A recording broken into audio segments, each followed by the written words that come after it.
Okay, another 1.3 set of notes.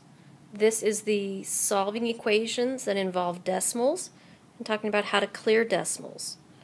So if I have an equation that looks like this one, I happen to have three different terms that all have decimals in them. These all happen to have the same place value. These all have tenths. So I could just add 4.8, and that wouldn't be too terrible on this one, but sometimes you're going to have bigger, uglier numbers, so we've got to get in a habit of clearing the decimals.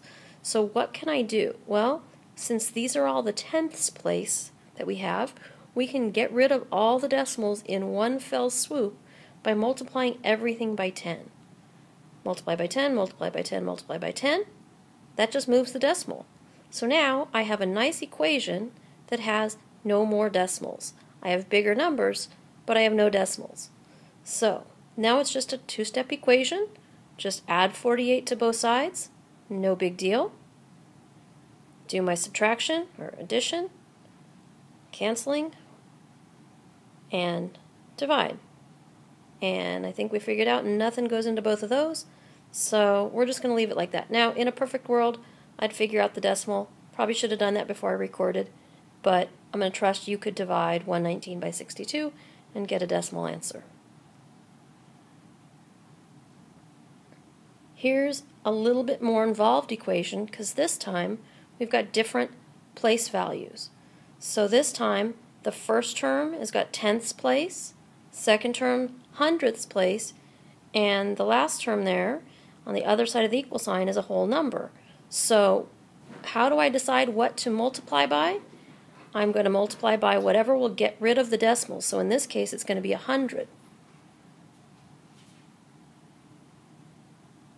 Different place values. That's why this one's a little more involved. So I'm going to multiply by 100. This time I have to add zeros because I have a whole number. I have to add a 0 in there. And so this time I'm going to end up with bigger numbers since I had to multiply by 100. But again, they're numbers without decimals, so it's not really a big deal. Subtract my 275. Do my canceling. And when I do my division here, I know I can do some simplifying.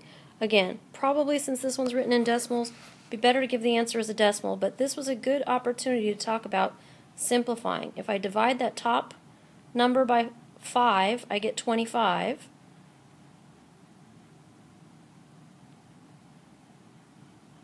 And I know that 10 times 34 gave me 340.